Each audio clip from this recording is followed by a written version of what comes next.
Hi, this is Aaron Wilson. Let's get right to it. Texans running back Joe Mixon, as I reported before camp, injured himself during the offseason working out independently. Was initially in a walking boot and then graduated from the walking boot to a lace-up brace over the foot.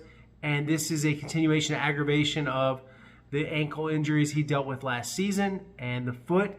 And he is, making great progress, I'm told, in his rehabilitation. He worked out this summer with Ryan Tang out in California and regained a lot of his mobility. As I said, he would not be ready for the start of training camp, and the Texans are going to take a cautious, patient approach with Joe Mixon, as they should, as they try to get the Pro Bowl running back ready. The goal, as I said before camp, is to try to get him ready for the Rams game. What was unclear was if he would practice at all during the preseason, and right now doesn't look like there's any real timetable on having him back out on the field. So he is working out, rehabbing inside NRG Stadium and in the training room in the bubble. So he hasn't been out there at practice. I think at some point you will see Joe at least at the practices. And of course he's attending meetings and staying locked in mentally as he learns the Nick Caley offense. So what happened with Joe, don't know exactly how he hurt the foot and ankle and aggravated it further, but I'm told that this was done independently. That's why he is on the non-football injury list. Yes, they could play hardball with him. No, I don't think they will do anything with his contract. I don't think he was doing anything irresponsible. And Joe is in good standing with the team. They have Nick Chubb in place, but let's stick with Joe. So what happened here with the injury, they've been non-committal on when he'll be back. D'Amico Ryans says whenever the timeline is right for him to be back, he'll be back. Is there any chance that he could miss more than the first game? Of course. We don't know if he's going to have a setback. We don't know how they're going to feel once he's back. Do they think he looks good out there? Can he move? Can he protect himself? Can he do all the things that make Joe Mixon a special running back, Pro Bowl running back last year, and why they signed him to a 3-year, $27 million extension? So looking at Joe and what happened last year, he had a quadriceps injury and missed a bunch of time in the preseason. And then he, didn't play in the preseason games, and they got him ready for the season opener against the Colts. He rushed for 159 yards and a touchdown. He ran for 3 touchdowns against the Dallas Cowboys. He had these issues with his high ankle sprain that was caused by illegal hip drop tackles starting against the Chicago Bears with T.J. Edwards. That's what caused him to miss time. So the big picture medical outlook is they expect a full recovery. The negative side of it is that he's sidelined right now and he can't perform for you. And Nick Chubb hasn't looked particularly fast or explosive. Looks like he's healthy, but we have yet to see the old Nick Chubb form. And let's keep in mind, they haven't even put the pads on. Maybe the light clicks on a little bit when they put pads on. Meanwhile, Dameon Pierce is still on the active physical and perform list with a quad strain. J.J. Taylor, reserve running back, activated, passed his physical, was dealing with plantar fasciitis, another player with a foot injury. So he's going to be back out there. We'll see what they do as far as his activity for his first practice. The players are off on Sunday. Saturday was the first day in front of the fans. So, with Joe, and just kind of put a pin in this, he doesn't normally play in the preseason, and this is a legitimate injury. And it would have been nice to have him a chance to get acclimated to Nick Caley's offense. And so now they'll lean on Nick Chubb, Darga Bawale, Woody Marks, and so they're trying to get these guys ready.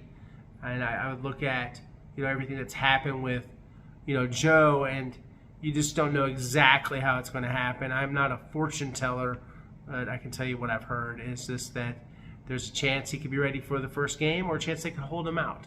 So the hope is that he's not going to be out for much longer than that, if at all, if he had to miss the one game. But there is optimism.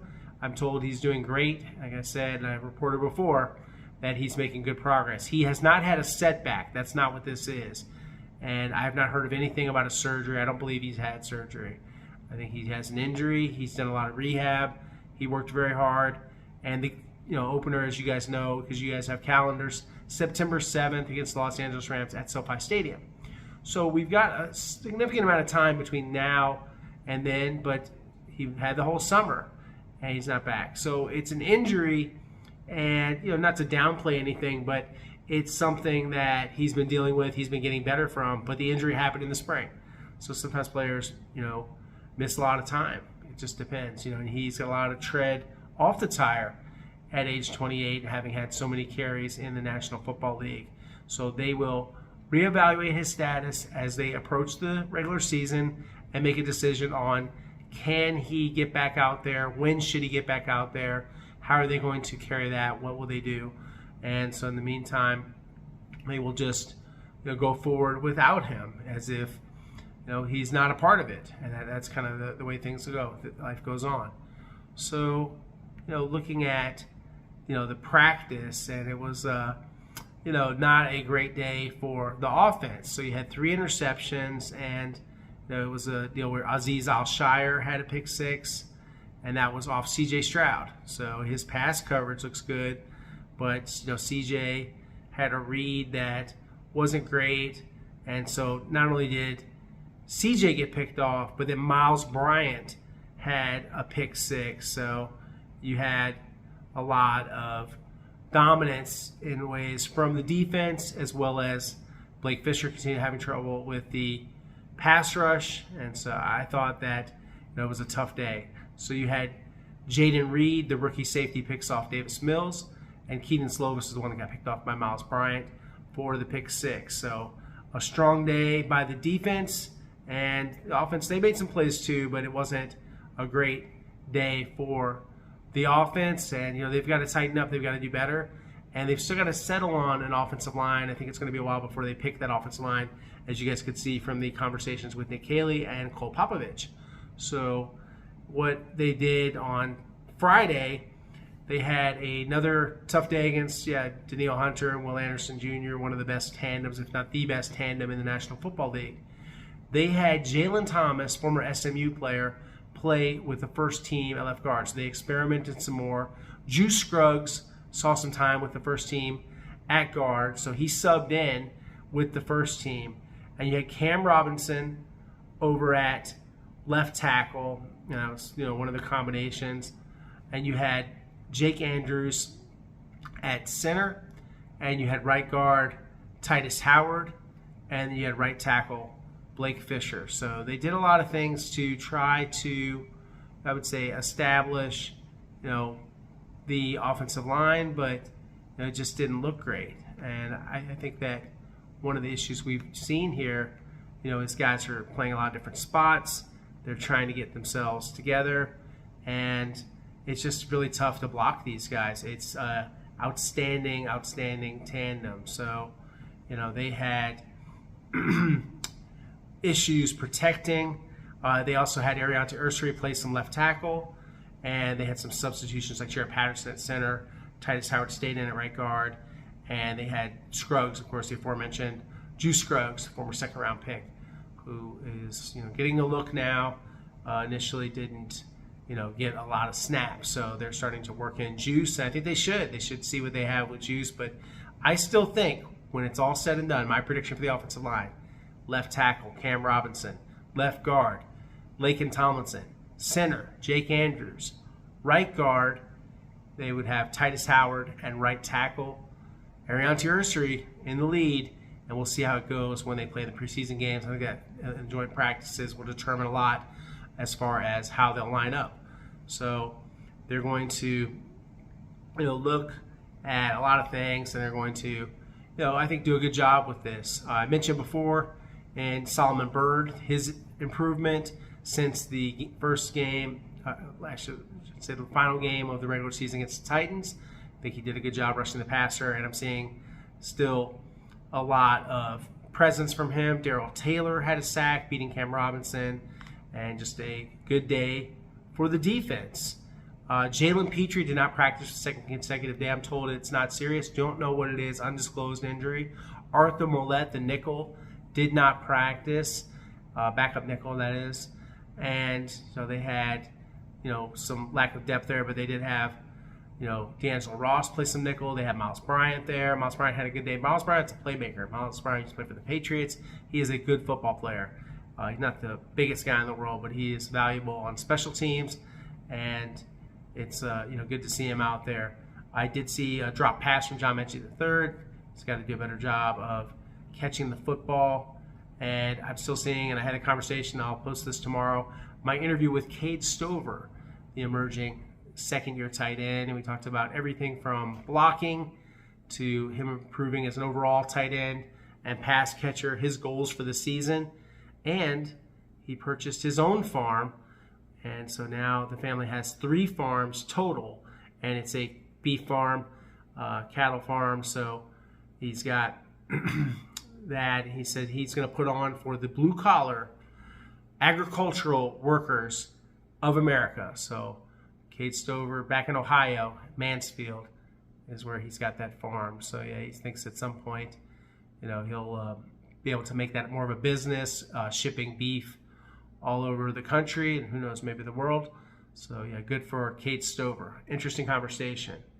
And I saw pretty good pressure from Mario Edwards Jr. I saw some good plays by Darrell Taylor. So those some guys are jumping out. I've seen Dylan Horton make some plays, especially using his ability to push the pocket.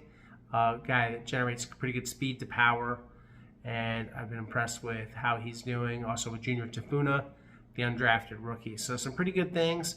They also announced that Janice McNair, very deserving, the co-founder of the Texans, along with her late husband Bob McNair, she will join the Ring of Honor when they play the Denver Broncos.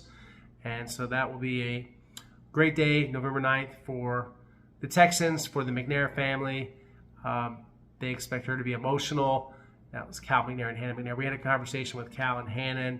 Yeah, I want to go over a couple of the highlights from that chat we had with the McNairs. You guys probably saw the video that I posted, and one of the biggest things coming from this conversation was that they expect to be better. They expect to go further. They are not satisfied with just going to the divisional round. That's good to hear. And they talked a lot about the offensive line, all the changes they've made. And Hannah McNair, when she chimed in, she said the goal is to keep C.J. Stroud upright. He was sacked 52 times in the regular season, and then, of course, there was the 8-sack, 14-hit game he endured against the Chiefs. So she's thinking like you fans are thinking. It's time for the offensive line to step up. But, they see a lot of changes, and Cal is hoping that, this is going to be a cohesive, good unit with everybody working together. So it's going to be good to see that. They did give some updates. They didn't have an immediate update, but I've heard they're getting closer and closer to picking a site for the new training facility, which will be outside of NRG Stadium. They're looking for a more modern place that they can have tied to retail and some partners that they can have with that. So they have a lot of options. They have Harris County, and they have surrounding counties. That Brazoria County. So we'll see what they do. I don't think they'll be moving very far, and this is just about practice. This has nothing to do with NRG Stadium. They are still in talks, and they have until 2028 when the lease expires. They have plenty of time. If they do get a new training facility and they break ground, it's going to be a couple of years before it's ready and they can move into the new facility. I'm sure that'll be nice. It'll be a nice place for media to come to work in a brand new building. So look forward to that. Just hoping that, fingers crossed, it's not a very long drive. Anything under 30 minutes is fine. So just not looking to drive to the Woodlands. I don't think that's going to happen anyway. I think it's going to be in the greater Houston area for sure. And I think the Woodlands, I look at that as too far. So they're still in talks with everyone about that. They also said that they're installing the $35 million video board and sound system. So that is in. They are putting in a new roof, and it's also good news. So they're going to have they like the sound system. Hannah McNair was impressed with that. So that's cool. And so they are excited about that. And they're going to not have any thing that's going to make the stadium unavailable. They'll be able to have the construction at the same time while using the stadium for anything that they need. So they are kind of right on the cusp of getting ready for anything that could happen as far as cutting a deal with the possible relocation of the training facility. But again, emphasize they're going to be at NRG Stadium for playing football games, but they do need to renovate, refurbish that stadium needs to be more cutting edge. They need, as they say, a world-class experience. Kalen Bullock, interesting conversation, talking with Kalen about the secondary. I asked him, are they, one of the best? And he says, no, we're the best. So feels very confident that the secondary is elite. I agree with him about that. I think that it's a very strong group. You can't discount what they've put together here because it's very, very strong.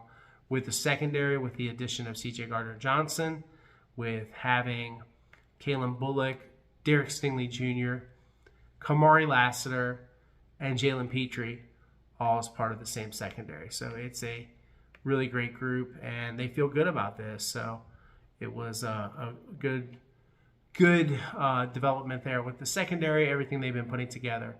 So looking at the, Christian Kirk factor, really seeing leadership from him in the receiving corps and like what he's talking about. And it was interesting to get some insight from him when I asked about how this offense is a little bit like New England back in the Tom Brady days, where the receivers have to read the defense and they have options on what route they're going to run, and then they have to have that chemistry with the quarterback. So they're developing that chemistry with C.J. Stroud, and so that was interesting to hear.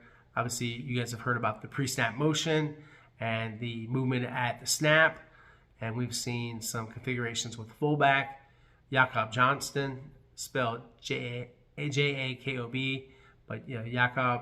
They've used a fullback with New England, and it sounds like they're going to have a fullback here. So we'll see some I formation. Maybe that's the difference, having some ISO blocks for Jakob Johnson, who's a big, strong guy, can also play tight end. So he's capable of playing more than one position, and so that's good.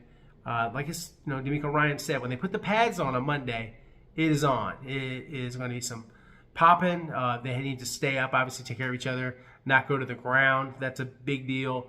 You don't want to have those kind of injuries, but it is inevitable when the pads are on.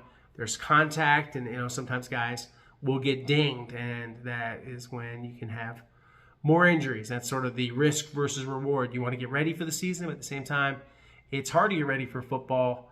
It's hard to make a breakfast without breaking a few eggs. That does happen, and so they're trying to really trying to walk that line, have that perfect omelet. And I think as use this cooking analogy, as they try to let this thing simmer until the regular season. You can't just put these guys in glass and say, hey, break in case of emergency. They have to get ready for the game of football, or they won't play football very well. So that's the push-pull that every football team goes through at high school, college, and NFL level. It's about, not just about preserving guys and protecting guys, but you obviously want to have some kind of safety factor.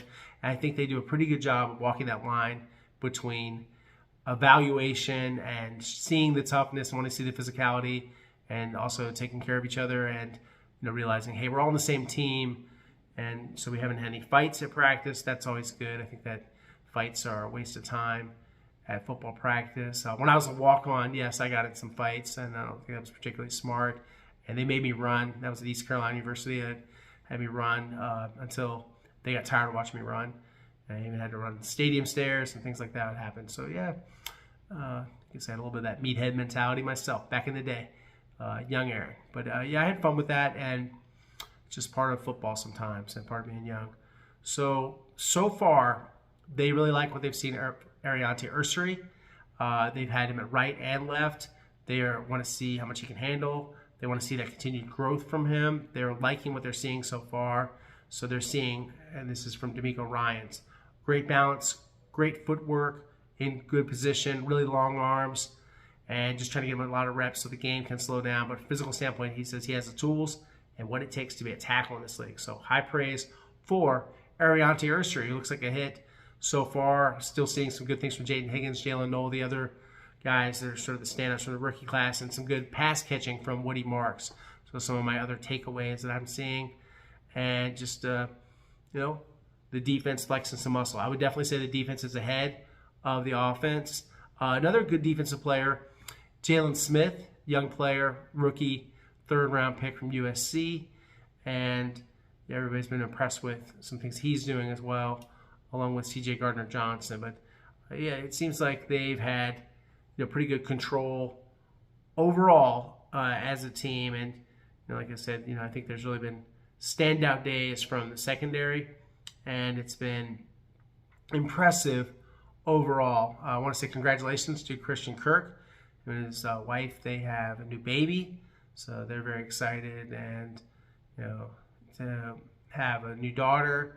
And so, yeah, congratulations to the Kirks. And he talked a little bit about that today, and to know that, he has that responsibility and privilege as a father to provide support for his child.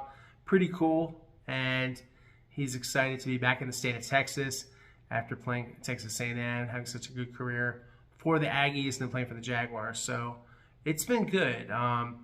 And, he's kind of traveled back and forth. And that's one thing the Texans do. They care about family. So when his wife was pregnant and had these doctor's appointments, they helped him fly back and forth on the weekend so he could see his wife and then come back and participate in the organized team activities. So a lot of dedication from him, but also spending time with family and the organization, caring about that. So as he says, a special moment in his personal life. So yeah, I just wanted to kind of mention Christian Kirk a little bit there, talk about that with regards to Kirk. And yeah, so we heard from the McNairs. We saw Tank Dell. Tank in good spirits. People are excited to see Tank out there, and he was chopping it up with Andre Johnson, the only Hall of Fame and member in the history of the Texans. Soon, J.J. Watt will be the next one to head into Canton and be enshrined in Canton with his own bust, and it was really fun to cover that last summer. Great experience. But yeah, Andre Johnson in the house, and yes, a lot of the players' families. Got to catch up with Derek Stingley Sr. a little bit and talk to him a little bit about the trip to Puerto Rico that he organized for his Cover One training. And guess what? Aziz went to that, and he picked up some tips about how to cover the pass. And he looked better in practice than he did last year, where I thought there were some times where he got picked on a little bit as a pass coverage guy. But this time, taking care of business. Pick 6 on C.J. Stroud. A little bit of bragging rights for Agent Zero, number 0, out there running around.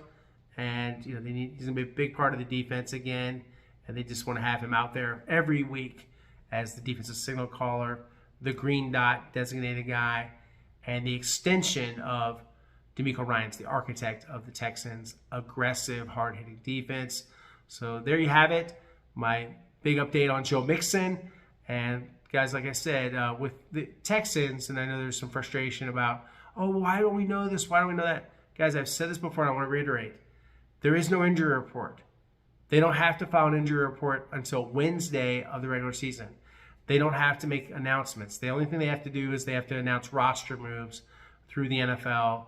And like I said, they had some past physicals today. KCSI, Eli Cox, and J.J. Taylor passed their physicals, are activated. And so those guys, Eli Cox had a quad, and KC had, but he's back. And so those guys should practice next week now that they've passed physicals. So get a little healthier with those guys. The Mixon thing, yeah, he got hurt on his own. I was told he wasn't like horsing around or something. He got hurt working out. So now that he has that injury, he's got to keep rehabbing it, keep making progress. I know he's worked very hard, and he's on the comeback trail. So we're going to see. It's a countdown to the Rams game. Can Joe Mixon make it back in time? And we're going to find out, how things go, how fast he can heal up. But preseason football, while it's important in the big picture, the grand scheme of things, it's not that important, especially when you have a proven player like Joe Mixon that doesn't necessarily need the preseason. And he showed that last year. Like I said, he rushed for 159 yards after missing a bunch of time with the quad. He got back in time where he was practicing, but of course in the third preseason game, they didn't see any point in him playing in that, and he had a couple of weeks. This time, I don't know if he's going to have a couple of weeks or if it's going to be more last minute. If it's kind of last minute and they don't feel good about, after they test it out, and once, he's out there and, they try to get him into practice, then, yeah, he won't play, and I would expect Nick Chubb to be the starting running back for the Texans, and that's why they signed him to a 1-year, $5 million deal. I don't want to make a lot of conclusions. It doesn't look like he's super speedy so far, but it's so early with the practices. They've had 4 in the books, and so now 4 on and 1 off, and then back out there Monday. And the Texans, not that many days away from their trip to West Virginia to the Greenbrier. And as I mentioned before, I'll be at the Greenbrier for every practice. And this is my 3rd time going to the Greenbrier to cover the Texans training camp. Guys, please like, watch, and subscribe here on the channel. Give me a follow on Instagram, AaronWilson7128, and Twitter and X at AaronWilson_NFL. I'll be on television on Sports Sunday, programming update with Randy McElvoy, and we'll have some special guests. I got to cut off there, but wanted to talk to you guys. We're going to have some lives coming up and continue to answer your questions. I see all your comments. Appreciate you guys, and thank you for making this a fast-growing, vibrant channel. Doing my best to give you the best content I can provide while balancing my other duties with television and with KPRC and, of course, Sports Talk 790, so everything I'm working on. And, I appreciate you guys, your support and checking it out and watching the channel. And, we'll have more and more coverage, and please keep it locked at www.click2houston.com. So thanks. Until next time, thanks. Look forward to our next conversation.